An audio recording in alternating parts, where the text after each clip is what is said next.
slowing down economic growth in this country, which is why we're really glad that the gentleman from South Carolina brought this particular budget proposal to the floor of the House, and we hope he will vote for it. With that, I yield 2 minutes to the gentlelady from Florida, who's a terrific member of the Budget Committee, Ms. Castor. Recognized for 2 minutes. I thank my colleague, Mr. Van Hollen. Mr. Speaker, you know, Democrats and Republicans agree that deficit reduction is important. And in fact, over the past year and a half, we have achieved over $2.7 trillion in debt reduction.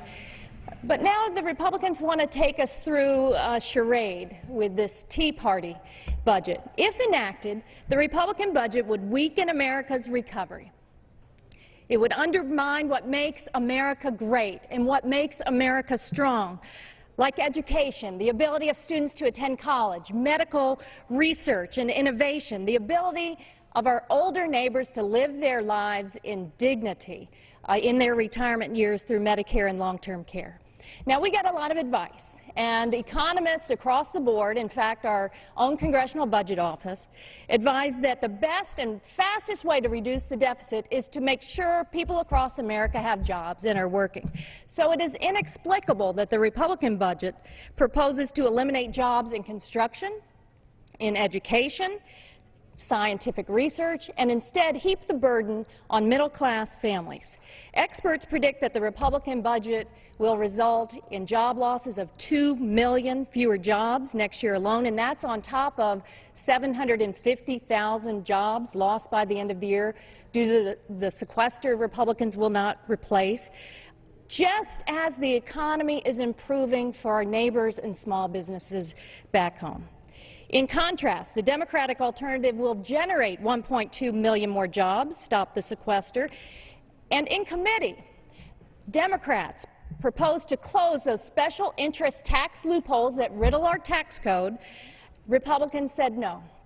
Democrats proposed to offset unwise Republican cuts to medical research like Alzheimer's, cancer, diabetes research at NIH.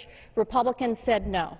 Democrats tried to cut the special interest spending in the tax code to offset Republican cuts to students who rely on Pell Grants, but Republicans said no.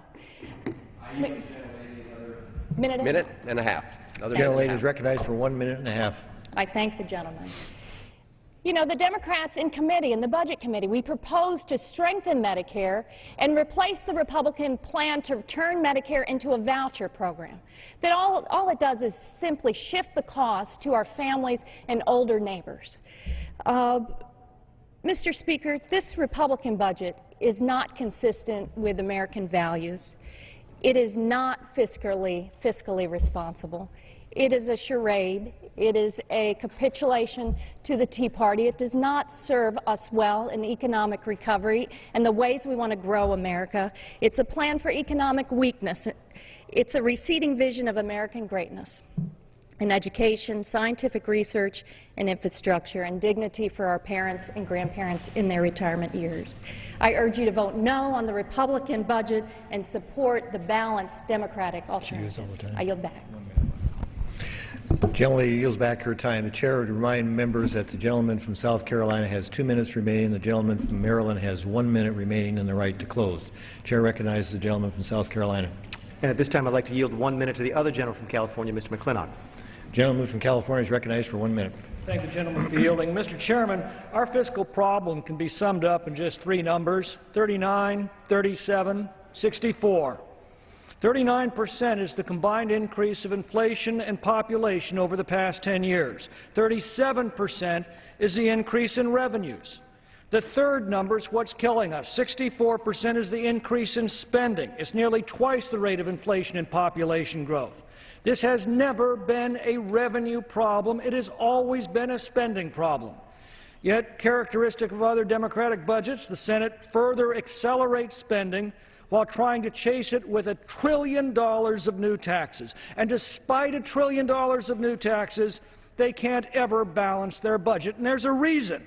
Because it is a spending problem, and dogmatically trying to address it on the revenue side will simply drive more and more spending until we become Greece or Detroit. I yield back. Gentleman's time has expired. The gentleman from South Carolina. Chairman, I'm prepared to close. The gentleman is recognized for 1 minute. Mr. Chairman, last time I was in this chair, at this table, and was accused of doing something for a political stunt or a gimmick, it was for no budget, no pay. So I'll take those criticisms because I think we were able to move in the right direction with that particular bill. And I would simply ask my friend if he's more bothered by this political stunt or by the stunt being perpetrated by the President of the United States for not offering a budget. We had time to do one. He had time to do one. The President clearly had time to do one and is intentionally not delivering it to us, and I think that does a disservice to the entire process. Finally, all of that said, I want to thank my friend from Maryland for reminding us once again that only in Washington, D.C. can a cut never cut, can a freeze never freeze, and a balanced approach to a budget never balance. Thank you. Back his time. Gentleman yield back his time. Gentleman from Maryland. Thank you, Mr. Chairman. I would just ask our colleagues to take a look at the latest analysis put forward by our own Congressional Budget Office, the professionals, the referees here. What they tell us is that half of the deficit in this year is as a result of the fact that millions of Americans are still looking for work. 3/4 of the projected deficit next year is for the very reason, which is why we get to the heart of the issue by going after the jobs deficit and then reducing the deficit in a balanced manner over a long period of time. The issue isn't whether we reduce our deficits dramatically, it's how we do it.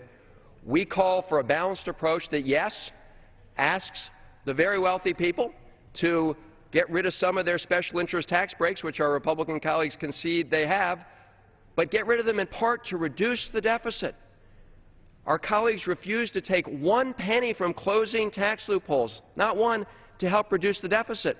They'll only do that to help finance tax breaks for higher income individuals. So, Mr. Chairman, we focus right now on jobs, growing the economy, and a balanced approach to deficit reduction. I yield back the balance of my time. Time of the gentleman has expired. All time for debate has expired. The question is on the amendment offered by the gentleman from South Carolina. As many as are in favor will signify by saying aye. Those opposed say no. Opinion of the chair, the noes have it. Mr. Chairman, on that I ask for a recorded vote. Pursuant to Clause 6 of Rule 18, further proceedings on the amendment offered by the gentleman from South Carolina will be postponed. Okay. It is now in order to consider Amendment Number 2, printed in House Report 113-21.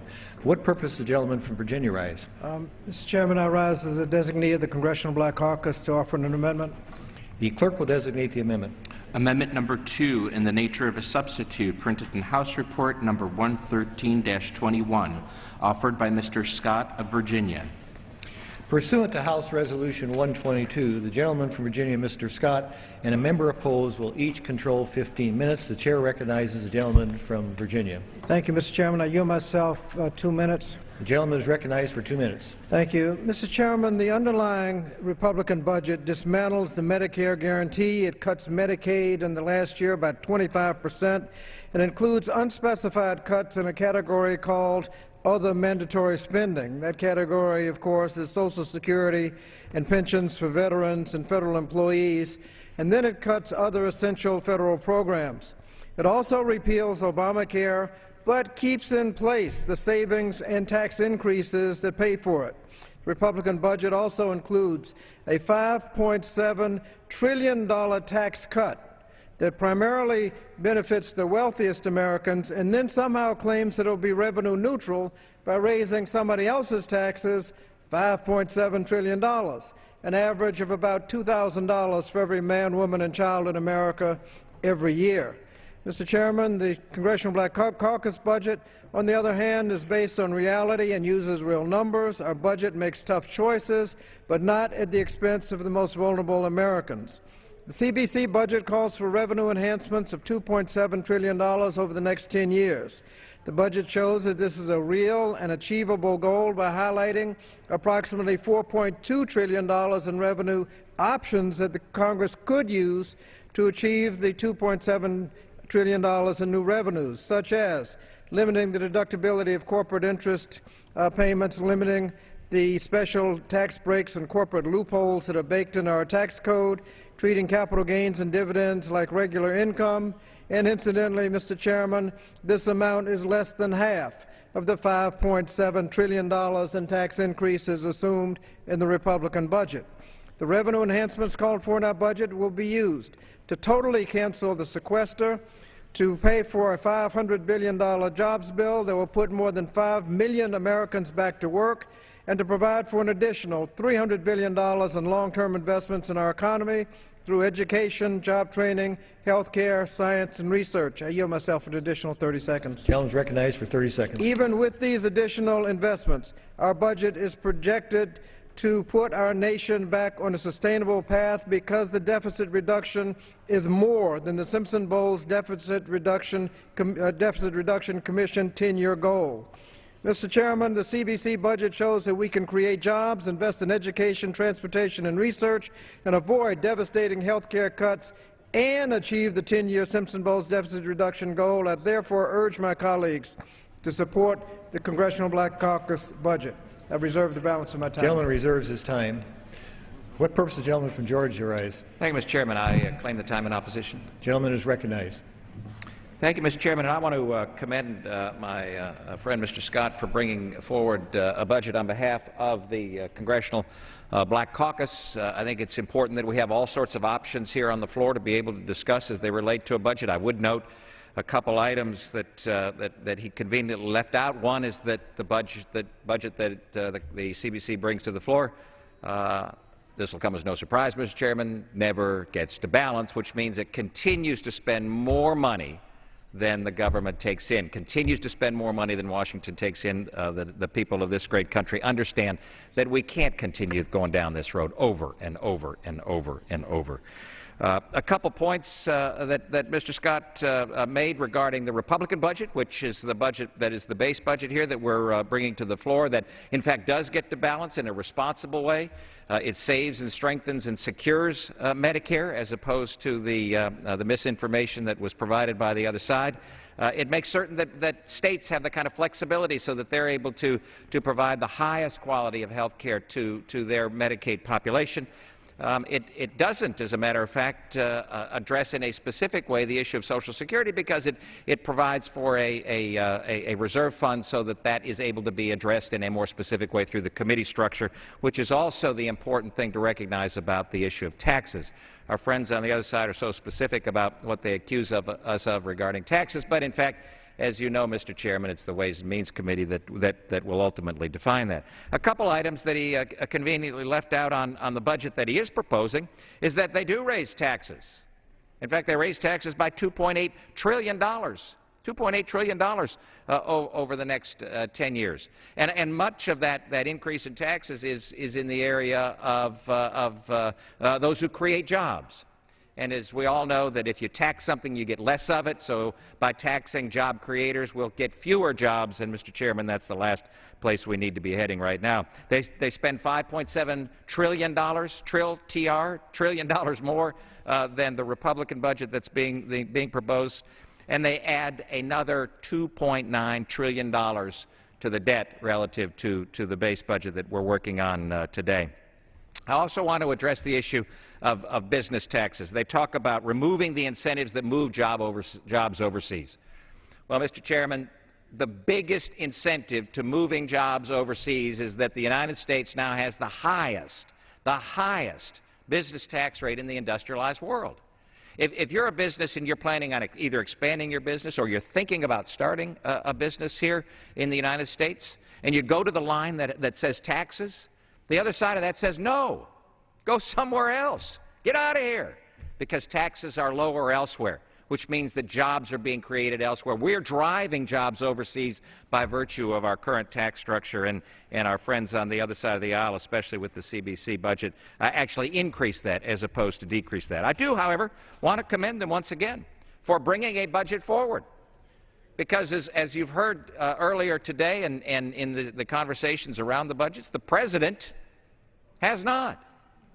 But we did find it. I found the President's budget. Here it is. Not a doggone thing on this poster, Mr. Chairman, because the President hasn't brought anything to us. Now, that might be amusing to some, but the fact of the matter is that the law states that the President of the United States is required to present a budget to Congress by the first Monday in February. That was February 4th this year. We're a little over 6 weeks beyond that. The President has flagrantly ignored his statutory responsibility to bring to the United States Congress a budget. Now, some folks on the other side say, oh, it happens all the time. Don't worry about that. It happens all the time. Well, as a matter of fact, Mr. Chairman, in just one term, President Obama has missed the budget deadline more than any other president. He's now missed it 4 out of 5 times. In the 90 years between 1923 and 2013, President Obama is the only president to miss the deadline 2 years in a row. He's the only president who's missed the deadline 3 out of 4 years in his first term, and he holds the record for the longest delay, 98 days. Maybe that's the record he's trying to beat, Mr. Chairman.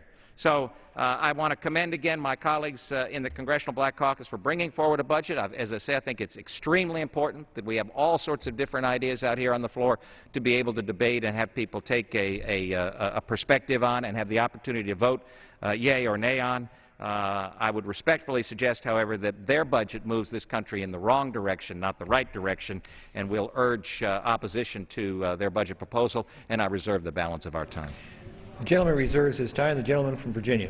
Mr. Chairman, I yield 2 minutes to the gentlelady from Wisconsin, a member of the Budget Committee, Ms. Moore. The gentlelady from Wisconsin is recognized for 2 minutes. Thank you, Mr. Chair. Would like to ask unanimous consent to be able to revise and extend my remarks. Without objection, so ordered. Well, thank you so much, gentlemen from Virginia, for yielding me the time. It's really my privilege to discuss the jobs program that is at the heart of the Congressional Black Caucus budget. The Congressional Black Caucus does acknowledge that while we must address our debt and deficits, in the short run, an austerity budget, as the Republicans have proposed, hurts our economy rather than helps. We have proposed a comprehensive jobs plan paid for proudly with the largesse in the revenue that the rich have received, and tax reform measures that will propel our economic recovery for everyone, not just the haves, improve our economic competitiveness, and provide opportunities for those communities that still have not reaped the benefit of recent economic resurgence. The CBC budget includes a $100 billion investment in a national direct job creation program, estimated to create 2 million jobs directly, as well as another 800,000 jobs indirectly in the private sector. $50 billion for school modernization, $50 billion for preserving teacher, law enforcement, and first responder jobs, good public service jobs that we all need. $230 billion for investing in our nation's crumbling infrastructure, $50 billion in rebuilding America's neighborhoods, $13 billion in job training programs, and another $7 billion in summer jobs programs. Our significant investments in jobs is the core reason why I urge my colleagues to vote yes on the Congressional Black Caucus budget, and I yield back to the gentleman. The gentlelady yields back her time. The gentleman from Georgia. Thank you, Mr. Chairman. What's the time remaining on each side? The gentleman from Georgia has 9 3/4 minutes remaining, and the gentleman from Virginia has 10 1/2 minutes remaining. Thank you, Mr. Chairman. I'm pleased to yield 3 minutes to a member of the Budget Committee, the gentleman from Indiana, Mr. Rokita. Gentleman from Indiana is recognized for 3 minutes. I thank the gentleman from Georgia for yielding the time. I agree with the gentleman from Georgia. It's good to have debate. It's good to have choices. It's good to have options, but that doesn't mean every option is equally good. And we're faced with that situation right here, right now, and that's why I rise in opposition to the CBC substitute budget. There are different ways to balance a budget. Most Americans, many of us here think that taking 20% of the value of a country's GDP, like this federal government does, and spends it, is more than enough to run it and most everything else. But, to be fair, there are other ways to balance, and one of those ways is to raise revenue. And I want to examine just a few of the ways that this substitute budget proposes to run the federal government by raising revenue. I see from all the different ideas here that their intention was to take from who they believe are the richest Americans, the wealthiest Americans, those who haven't paid their fair share, the 1%, however you want to phrase it. But let's look at them more closely. One, taxing capital gains and dividends as ordinary income at a top rate of 39.6%. I think this budget forgets how many middle-class Americans have 401ks, how many of us across the nation invest in the stock market, how many union members still on the old pension plans, those dinosaur plans, still rely on a stock market for their retirement. What are these capital gains and dividends going to do to them? They're not the richest, for sure. Taxing financial transactions at 0.25% of the asset's value, same thing, Mr. Chairman. What about all the middle-class individuals, so many Americans in this country that rely for their retirement not just on Social Security, but on 401ks, union members who rely on pensions, and what's it going to be like for them when we're taking simply more from them from their retirement? And then perhaps the most insidious, returning estate tax levels to 2009.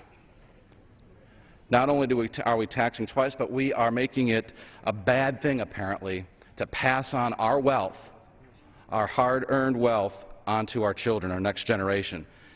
It's no way to run a country. It's immoral, in fact. But let's assume all these tax increases. The fact of the matter is, this budget still never balances, never comes into balance.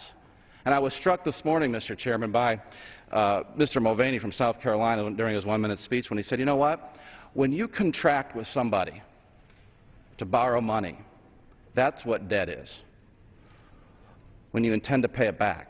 When you contract with somebody and have no intention of paying that debt back, that's thievery. And that's exactly what we're doing, Mr. Chairman, to the children of tomorrow, the people that do not yet exist, that do not have a vote in this matter. That's why I rise in support and urge all my colleagues to defeat this substitute budget. I yield back. Time of the gentleman has expired. The gentleman from Virginia. Mr. Chairman, I yield myself 30 seconds. The gentleman is recognized. Mr. Chairman, the Republican budget claims to be in balance, but it's only in balance if you assume they can raise $5.7 trillion in new taxes, and they'll cut $2.5 trillion in health care and $1 trillion more in a category that includes Social Security and pensions. I'd also note that a great deal has been made about the capital gains and dividend benefits in 401ks. I would point out to the gentleman in the 401k, the people do not get the benefit of that deduction. They don't pay any tax at all as it grows. When they draw it out, they draw it out as ordinary income. Mr. Chairman, I yield 2 minutes to the gentlelady from California, Ms. Lee. Gentlelady from California is recognized for 2 minutes. Thank you very much. Let me first thank Congressman Bobby Scott for your tremendous leadership in putting together the Congressional Black Caucus's alternative budget. Also to our chair, Congresswoman Marcia Fudge, for her very bold vision in helping to move this forward. As a member of the Budget Committee, as I said yesterday, I've had a chance to really get into the weeds of the Republican budget, and I can say with certainty that I strongly support the Congressional Black Caucus budget because it is pro-growth, pro-people, and pro-American. And I just want to follow up on the gentlewoman from Wisconsin's comments, Congresswoman Moore, who so eloquently stated the jobs provisions of this bill. Of this budget. Let me just kind of show you the chart with regard to the 5 million jobs that this budget creates. When you look at the fact that without the Congressional Black Caucus's budget, it will take us until, what, April 2015 to create enough jobs that takes us back to pre-recession employment. That is not acceptable with so many people in our country unemployed. This budget enhances Medicare, Medicaid, it cancels the devastating sequester, and it reins in bloated Pentagon spending. We actually end the overseas contingency fund when the President's goal is accomplished in 2014 of bringing our young men and women home from Afghanistan. This is really a slush fund, and it's not even funded through the Pentagon. It's a slush fund through somewhere over at the State Department. This budget provides $230 billion to revitalize our nation's infrastructure and creates a $500 million jobs program to accelerate the nation's economic recovery. To help families stay secure in their homes until the economy fully recovers, our budget also funds a restoration of critical unemployment benefits to the full 99 weeks. Also, we support a real effort to eradicate poverty in America with a formula, the 10-20-30 formula, which targets resources to communities that need assistance, and we call for a national strategy to eradicate poverty by cutting it in half in 10 years.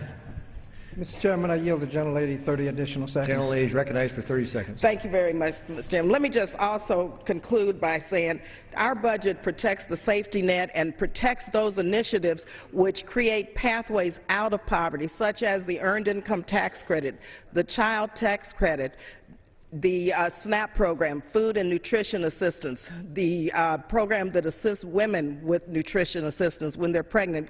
All of these efforts are protected in the Congressional Black Caucus's budget, whereas the Ryan budget would gut these programs. These are needed desperately as we move to a pathway to prosperity.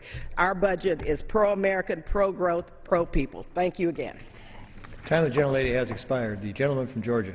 Thank you, Mr. Chairman. I would just point out to the gentlelady that in fact, multiple economists have looked at the budget that Republicans have brought forward, and a couple from Stanford had an editorial, I believe, in the Wall Street Journal this week, and noted that their review, their study, their evaluation of the Republican budget actually demonstrates that 500,000 jobs would be produced in the first year in the Republican budget, 1.7 million jobs in the 10th year. So if you want jobs, there's a way to get it. Get jobs created in this country, and it is to reward those individuals who are creating jobs, and that's what the Republican budget does. I'm pleased to yield 3 minutes to another new member of the Budget Committee and a member of the Appropriations Committee, gentleman from Mississippi, Mr. Nunley. Gentleman from Mississippi is recognized for 3 minutes. Thank you, Mr. Chairman.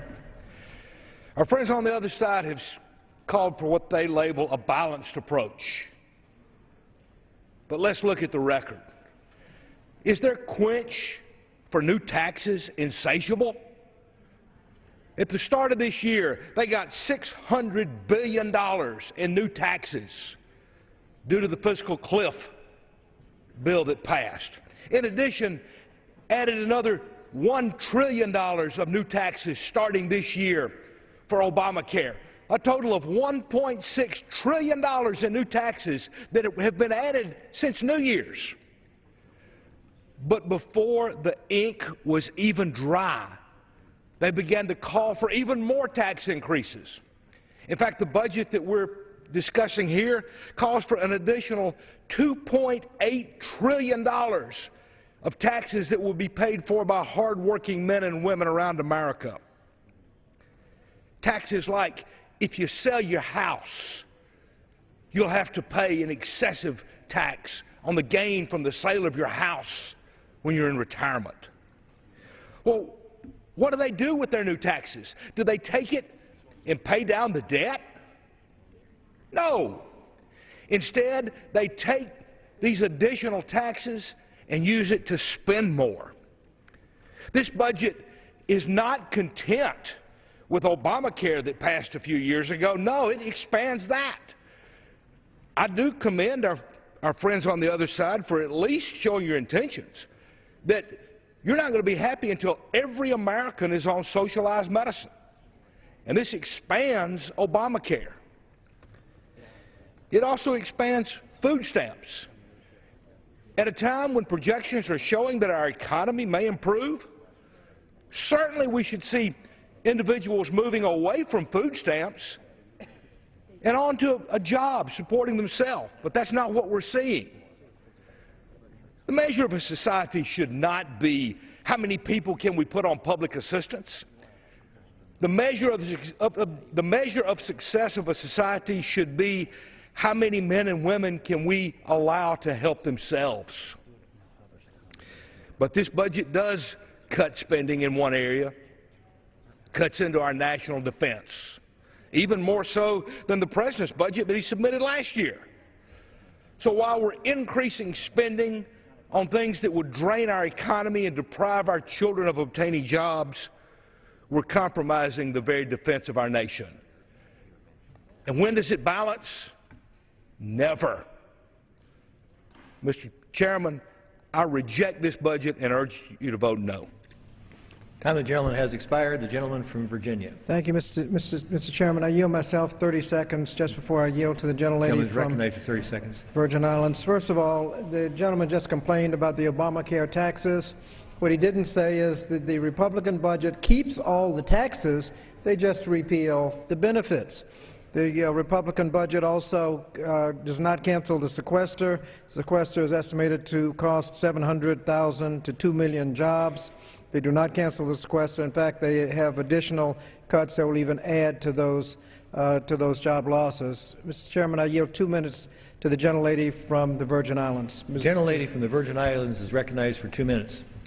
Thank you, and I thank you for yielding and for the excellent job that you and your team did on the budget. The CBC budget is proudly a statement of CBC, but also of American values. As a physician, I'm particularly proud of its investment in health. It protects and strengthens Social Security, Medicare, Medicaid, and the children's health insurance. Fully funds the Affordable Care Act, adds a public health option, and includes provisions that will reduce health disparities. It fully funds the AIDS Drug Assistance Program, mental health and substance abuse, maternal and child health, community health centers, the offices of minority health, and the National Institute for Minority and Health Disparity Research at NIH. It preserves Healthy Start, funds programs to increase the number and diversity of the health workforce, gives communities the tools to improve health and well-being through restoring programs like REACH, dental health projects, the National Minority AIDS Education and Training Center, and other related programs. And it ensures that minority physicians and those practicing in poor neighborhoods and their patients will have the benefit of health information technology. The CBC budget in its entirety addresses the socioeconomic determinants of health, beginning with the 10-20-30 program to reduce poverty. All of the provisions will reduce health care spending in the medium and the long term. It's a masterpiece of a budget, and I urge everyone to vote for it. And yes, we will not be happy until every American has access to quality health care. I yield back. Time of the gentlelady has expired. The gentleman from Georgia. Thank you, Mr. Chairman. What time remains on each side, please? The gentleman from Georgia has 3 minutes remaining. And the gentleman from Virginia has 5½ minutes remaining. The gentleman from Georgia has the right to close. May I inquire of my friend how many more speakers he has? I think we have 2 more speakers, including myself. Very well. Then we'll reserve. The gentleman reserves his time. The gentleman from Virginia. Mr. Chairman, I yield 2 minutes to the gentlelady from California, Ms. Waters. Gentlelady from California is recognized for 2 minutes. Thank you very much, Mr. Chairman and members. As a member of the Congressional Black Caucus, I am so very, very proud to be here in support of the Congressional Black Caucus budget. This is a budget with its centerpiece, job creation. This is a budget that is balanced. This is a budget that is in opposition to the Ryan budget that would slash and burn and cut and deny our senior citizens, deny our children, do away with Head Start, and many programs that the American people deserve to have. I am a member of the Financial Services Committee, now serving as a ranking member. I created the Neighborhood Stabilization Program. The Neighborhood Stabilization Program is a program that goes into communities that have been devastated by foreclosures based on the subprime meltdown that we had in this country, where so many people were tricked into signing on to loans and mortgages they could not afford. Thus, they went into foreclosure. These communities have been devastated with boarded up homes, with stray animals on the property, with police and fire having to spend more money in these cities to try and upkeep them. The Ryan budget would do away with the Neighborhood Stabilization Program. The home values must be maintained in these communities. Some people are trying to keep up their homes, but with these boarded up properties, the value of the homes go down. The Neighborhood Stabilization Project is a project that would revitalize the properties, put them back on the markets as affordable homes, and instead of doing away with this program that helps to keep the value of our American citizens' homes, we protect it.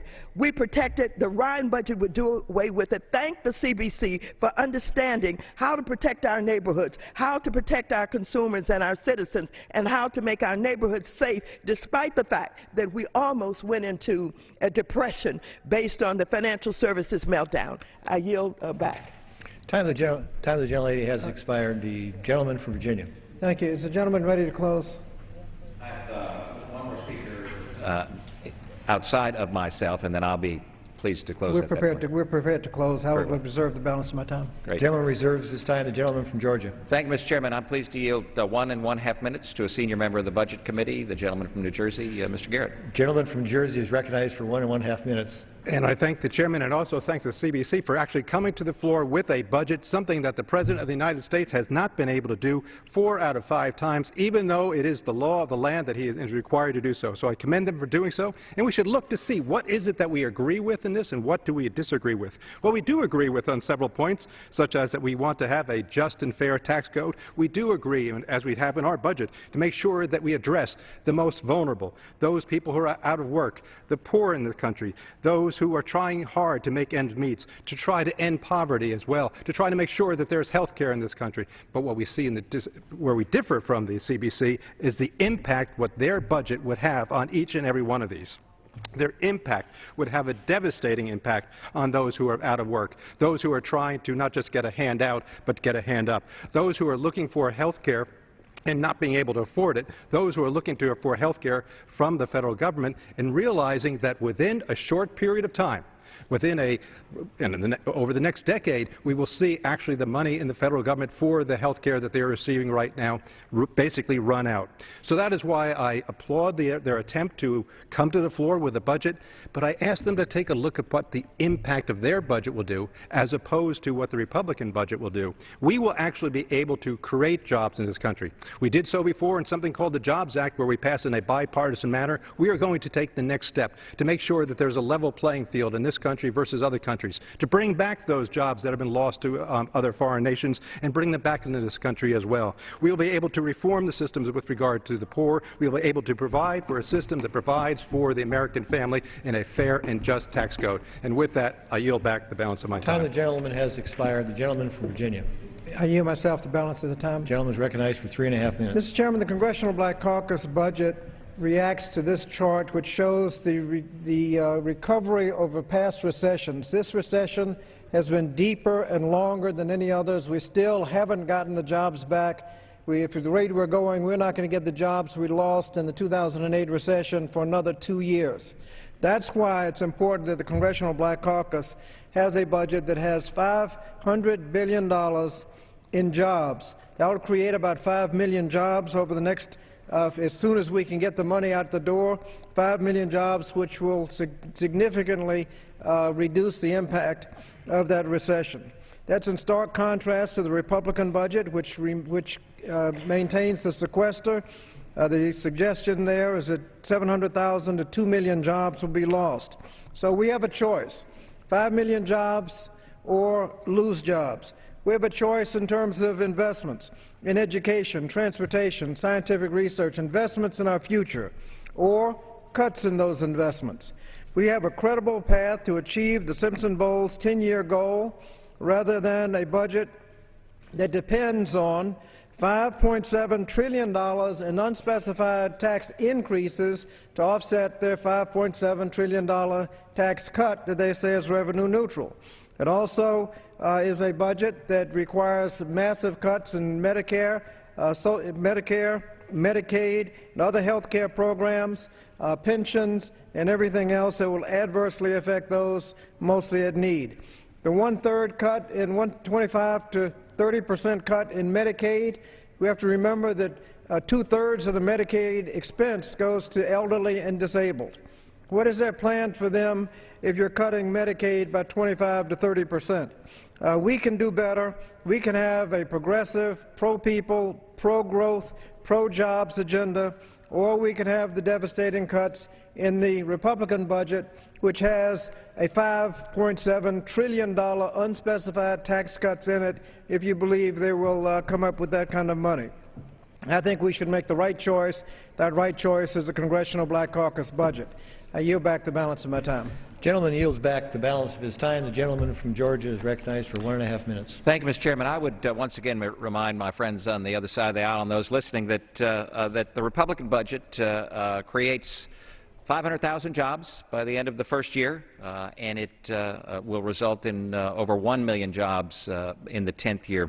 And it's important to appreciate that, and I agree with my friend on the chart that he has about the jobs decreasing, the deepest and longest period of poor job growth in any recession. And he's absolutely right. He's correct on that. But what this budget does that he proposes is double down on policies that don't work. Spending money that we don't have is not a prescription for more job creation. A little honesty, Mr. Chairman, on this. Only in Washington, as the American people know, is spending at a lower rate a cut.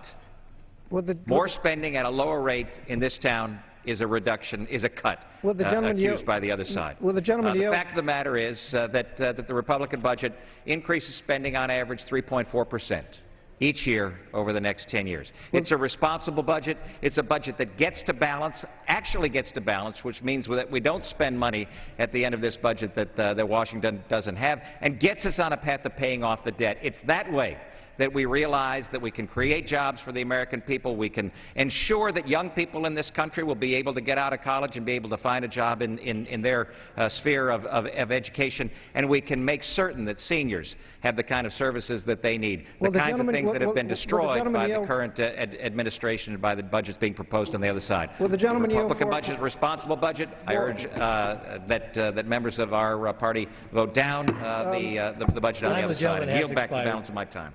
The gentleman has expired. All time has expired. Mr. Chairman, gentleman from Virginia. ask unanimous consent to introduce a statement from the gentlelady from Ohio, the chair of the Black Caucus, Ms. Fudge. The gentleman's request will be covered by general leave. Thank you. The question is on the amendment offered by the gentleman from Virginia. As many as are in favor will signify by saying aye. Those opposed will say no. Opinion of the chair, the noes have it. The gentleman from Virginia. Mr. Chairman, on that, I ask for a recorded vote. Pursuant to Clause 6 of Rule 18, further proceedings on the amendment offered by the gentleman from Virginia will be postponed. It is now in order to consider Amendment Number 3, printed in House Report Number 113-21. For what purpose does the gentleman from Arizona rise? Thank you. Thank you to claim time in support of the back. Is the gentleman prepared to offer an amendment? Yes. The back-to-work budget as proposed by the Progressive Caucus. The clerk will designate the amendment. Amendment number 3, in the nature of a substitute, printed in House Report number 113-21, offered by Mr. Grijalva of Arizona. Pursuant to House Resolution 122, the gentleman from Arizona, Mr. Grijalva, and a member opposed will each control 15 minutes. The chair recognizes the gentleman from Arizona. Thank you, Mr. Chairman. And in presenting our back-to-work budget, the budget of the Progressive Caucus of this House, we are first pleased to announce that in less than 48 hours, 105,000 citizen co-sponsors have joined with us in presenting this budget, and they are pleased to affirm. And the point is House Budget Committee Chairman Representative Paul Ryan has released a budget proposal that is the most reckless austerity plan he's ever proposed. Instead we get a budget that will slow the economy and kill jobs. We urge you to vote for the Progressive Caucus's back-to-work budget, which will grow the economy, create 7 million jobs, and ask the wealthy and the multinationals to pay their fair share so we can make investments in our people and our future. 105,000 citizen co-sponsors in less than 48 hours. With that, let me introduce co-chair of the Progressive Caucus, my friend, the gentleman from Minnesota, Keith Ellison, for 2 minutes. Thank you. The gentleman from Minnesota is recognized for 2 minutes. Thank you, Mr. Chairman, and I would like to just congratulate everybody with the Progressive Caucus and thank all the staff that did such a good job preparing this excellent budget, which gives us an amazing choice as Americans to confront this jobs crisis. I'm so proud that our Speaker has told the world, Speaker Boehner, that the debt crisis is not immediate. He's right, it's not. But let me tell you what is immediate, the jobs crisis. That's why the back-to-work budget brings down unemployment to 5.3 within 3 years by investing in people, our construction workers, our teachers, our police officers. We're also fiscally responsible, reducing the deficit over the long run by $4.4 trillion. The Republican budget makes the wrong choices for our country. I respect the fact that they have honestly projected a vision, but it's an austere vision for the American people.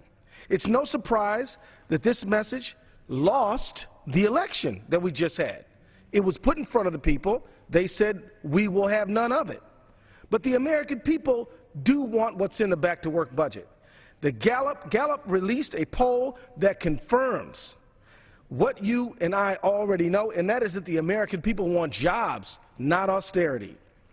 72%, Mr. Speaker, of Americans said that they support putting people back to work, repairing our nation's infrastructure, including a majority of Republicans. Now, the fact is that the back-to-work budget is about putting people back to work. As me and the Speaker agree, it's not the moment where we need to clamp down on debt. It's the moment we need to put Americans back to work. And so, look, which budget meets the test? The Progressive Caucus budget invests in a level of the American Society of Civil Engineers says is needed to close the infrastructure gap. The Republican budget cuts transportation by 20%. Mr. Speaker, it's time to get back to work, and let's pass the back-to-work budget. I yield back. Time of the gentleman has expired. For what purpose does the gentleman from New Jersey rise? Thank you, Mr. Speaker. I rise in opposition to the amendment. The gentleman rises in opposition. The gentleman is recognized. Thank you, and I yield myself such time as may consume. The gentleman from New Jersey is recognized for as much time as he may consume. So, Mr. Speaker, I rise today, as I say, in opposition to the Progressive Caucus substitute. And while my friends across the aisle are motivated by good intentions, I believe that their substitute is, frankly, a blueprint for fiscal disaster. Instead of restoring the certainty to the economy by promoting fairness and providing American families the opportunity for more prosperity, this budget is simply a black hole for American families. I can at least give them credit for both the Progressive Caucus and the Democrat Caucus for offering a budget, because the President of the United States has failed to do so. As you're aware, on February 4th, the President, as required by law, is to give us a budget. It's March 20th now, and American people, well, we're still waiting. That is the fourth time in 5 years that President Obama has failed to submit a budget at a time, failed to abide by the law. And the Senate Democrats, well, they're not much better. You know, it's taken them almost 4 years to produce a budget that basically now increases government spending by $265 billion, taxes up by almost $1 trillion, and cuts health care providers by almost $300 billion. You know, over the period covered by the budget, deficits under the Senate plan are nearly $4 trillion larger than under the House plan. So today we have a progressive substitute on the floor. This budget will do what? It will raise taxes by almost $6 trillion over the next 10 years, including a new tax on carbon. $5.7 trillion in new taxes necessarily means greater tax burdens on who? The American family. These tax cuts put job creators in the penalty box again, and that means more Americans will be where? Without jobs. These tax policies are deceptively sold under really a warped notion of what fairness is. In reality, this fairness of theirs is merely a heavy-handed government taking from, well, one pocket and putting it in another pocket. This budget's tax policy is based on the equality of outcome rather than equality of opportunity. You know, when we talk about equality, Milton Friedman once pointed out, he said, a society that puts equality before freedom will get neither. A society that puts freedom before equality, however, will get a high degree of both. So true fairness is the freedom to manage and direct one's own life and one's own future. Those who take risks, giving it their all in the pursuit of the American dream, they deserve to keep what they've earned. Those who work hard day in, day out, they deserve to keep what they've earned. But the progressive budget is nothing but regressive. There's nothing fair about this budget, especially to the risk taker or to the hard-working American family. Their budget would spend nearly $9 trillion more than the Republican budget. Now note now, when I say those numbers, where does that money come from? That means from our children and our grandchildren. They ultimately be the ones who have to bear this burden. This budget would also establish a government-run health insurance option under Obamacare and let the government basically set price controls on drugs. And what does that mean? Well, that means for those who were around back in the 1970s, I think that's most of us, price controls on gasoline. How did that work out for us? Not too long. You know, waiting lines for gas, well, that's one thing. Waiting lines, however, for life-saving medicine, that's a whole other story. This budget would also expand the current and broken and failed federal job training program without any reform whatsoever. And this budget calls for even more money for the bureaucrats in Washington with regard to education. And this budget calls for even more money for the broken-down highway transit system that we have in this country. And this budget even fails in the government's first responsibility, providing for the common defense. So this budget further goes and guts the Defense Department by calling for almost $700 billion in cuts to the Pentagon compared to our budget. This progressive substitute, then, would put this country basically on the wrong path. And for that reason, I urge a no vote on this budget. I reserve the balance of my time. The gentleman reserves his time. The gentleman from Arizona. Thank you, Mr. Chairman. Some adage about if you do the same thing over and over again without changing, that's a mark of insanity. And that adage applies to the Ryan budget too, same as Ryan budget 1, and to 10 years of failed fiscal policy that our budget, by putting people to work, attempts to get us out of that fiscal black hole. With that, let me yield a minute to the gentlelady from California, Congresswoman Lee. The gentlelady from California is recognized for 1 minute. Thank you, Mr. Chairman. Let me thank Congressman Grijalva and Ellison for their bold and visionary leadership of the Progressive Caucus. As a member of the Budget Committee opposed to the job-killing Pathway to Poverty Ryan budget, I stand in strong support of the Progressive Caucus's back-to-work budget. The #1 priority of the Progressive Caucus budget is fixing the job crisis, and that is exactly what we want to do in our back-to-work budget. That's what it does. And most economists argue that job creation equals deficit reduction.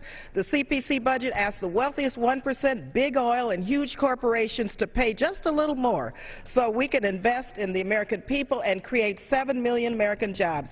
Our budget saves over $1.8 trillion in bloated Pentagon spending by eliminating the Overseas Contingency Operation account, which really is a slush fund that has funded 2 wars off budget. We refocus our resources into a modern military able to face 21st century threats.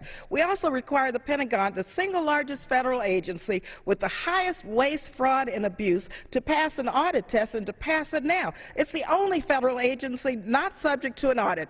Our budget replaces the disastrous sequester by supporting critical spending in education, infrastructure, and we reject benefit cuts to Medicare, Medicaid, and Social Security. Gentleman from Virginia. At this point, I yield 3 minutes to the gentleman on the Budget Committee. The gentleman from Oklahoma is recognized for 3 minutes. Thank you, Mr. Speaker. Hi, I rise to give support to what's happening for the path to prosperity. It's a responsible budget, and also rise to encourage my colleagues. It's a good thing for us to come down and get a chance to talk about budgets and where we're headed. It's a good thing to propose multiple options, to be able to have this kind of dialogue about where we're headed as a nation. This is what's happening in the Senate this week as well. For the first time in 4 years, the Senate has an ongoing dialogue about budgets and about the future. While almost $6 trillion of debt has been added to our children, we've not done a budget between the House and the Senate in almost 4 years now. It's time to be able to do that, and I encourage my Senate colleagues as well to congratulate them for also taking this up. I do look forward to one day seeing the President's budget. I did see today in the news that the President has released his Final Four bracket and for the NCAA men's basketball bracket, but we've yet to actually see his budget. And at some point, we hope to be able to see our national priority be on budgets, not on NCAA brackets in the days ahead. The budget that we're proposing focuses on families that need certainty. The way that you budget and you plan for the future and the way that you set aside finances for the future is some kind of certainty in what's happening. We don't have that right now as a nation. And for most families that actually live month to month, they don't have a large amount of resources to set aside for future investment. And if a ticking debt bomb is coming for them, they expect the people in Washington to actually pay attention to that, so that the little bit of money they can set aside for retirement doesn't blow up in some giant debt crisis in the days ahead. This is a moment to deal with our debt. The budget that we're proposing is a responsible budget that takes 10 years to slowly start to bring us back into balance. Only in Washington is a drastic, draconian cut actually reducing the increase. What the Ryan budget does, what we're proposing is a 1.6% decrease on the increase. Right now, the federal budget is scheduled to increase by 5% over the next 10 years. We'll actually just increase the budget 3.4%. I would say that's fairly modest. That is a way to be able to deal with what's happening in the nation, and it's also a way to deal with what's happening to come in the days ahead. We're not promoting additional stimulus spending as the budget that's being proposed right now is. A giant proposal for additional spending did not help us several years ago. What was promised right now is that we'd be at 5.5% unemployment rather than still hovering near 8% unemployment as we have for so long now. Jobs do not come from additional federal spending long term. If you want real jobs, it has to be in the private sector. That's the only thing that can be sustained. Otherwise, you're dependent year after year after year with additional taxes and additional spending. We need to have the private sector be engaged in this. The way to do that is to encourage the private sector with some level of stability. And with that, I yield back. The gentleman yields back his time. The gentleman from Arizona. Thank you, Mr. Chairman. Let me yield 1 minute to the gentlelady from Illinois, Ms. Schakowsky. Gentlelady from Illinois is recognized for 1 minute. Thank you, Mr. Speaker. I rise today to ask my colleagues to support the back-to-work budget. The back-to-work budget puts jobs first, which is actually the best way to reduce our deficit. Jobs equal deficit reduction. Our budget will create nearly 7 million jobs and bring unemployment down to 5% in 3 years. It protects Social Security, strengthens the critical benefits of Medicare and Medicaid. Our budget responds to what the American people say they want: job creation, more revenues from those who can afford to pay, and smart spending cuts that target waste and not opportunity. A new Gallup poll released today found that more than 3/4 of Americans, including a majority of Republicans, support federal government efforts that focus on creating jobs. Americans don't want austerity or tax cuts, more tax cuts for the rich. They want jobs, good jobs. So you can vote for good jobs by voting for the back-to-work budget. And I yield back. Gentlelady yields back her time. The gentleman from New Jersey. I yield now 2 minutes to the gentleman who played a critical role in fashioning the budget that's before us, the Republican budget. Gentleman from Indiana is recognized for 2 minutes. I thank the chair and I thank the gentleman from New Jersey. Like speakers before me, I'm thankful and appreciative that others are proposing substitute budgets. It's good to have options, Mr. Chair. It's good to have a debate, but not all options are equally good. So I rise against the substitute budget that's now before us. Now, admittedly, there's a couple different ways and a combination thereof that you can balance a budget. Spending cuts, and by the way, when a federal government already takes on average 20% of the value of all the goods and services that a country produces, a lot of us think that's more than enough to run the government, and that spending reductions are actually the solution. But revenue increases might also get you to balance, and that's certainly what this progressive substitute tries to do. Nearly $6 trillion in tax increases over the next 10 years. And by the way, Mr. Chairman, they don't get the balance. It doesn't happen. $6 trillion more of the people's property this budget confiscates, and they still can't balance the budget. Now, why is balancing the budget so darn important? Well, a couple different reasons. You cannot start paying off the debt until you get to a balanced budget so that you have a surplus to start paying that debt down. So their intention, Mr. Chair, is not to pay down the debt. That's what they're stating in this budget. And frankly, that's immoral.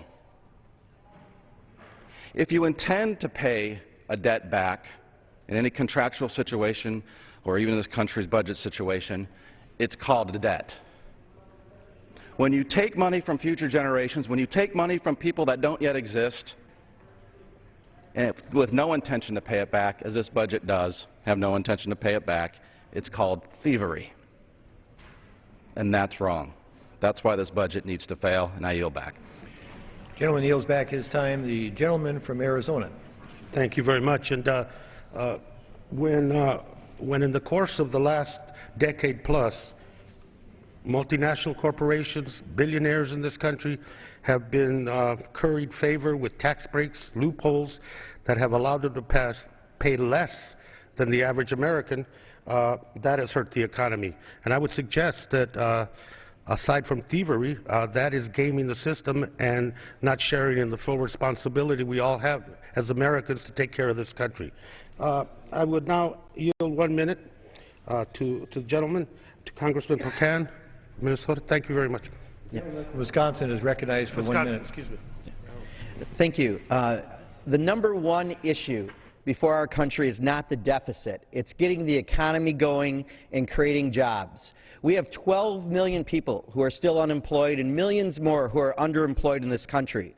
That's why the best budget we could put forward is one that creates jobs, not costing us 2 million jobs like estimated by the austerity policies of the Republican Party. And it's not just the Congressional Progressive Caucus that says this. Our Congressional Budget Office says that 3/4 of the deficit we're going to see in 2014 is caused by underemployment and unemployment.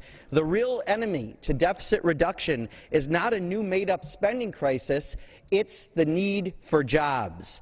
The back-to-work budget makes a real commitment to job creation, creating 7 million jobs and reducing unemployment to 5% within 3 years.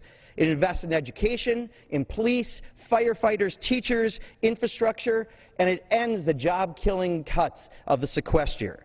Instead of balancing the budget on the backs of the middle class and the neediest, the back-to-work budget has the back of America's middle class. And it does it while responsibly reducing the deficit by $4.4 trillion. I urge my colleagues to vote for the back-to-work budget. Time of the gentleman has expired.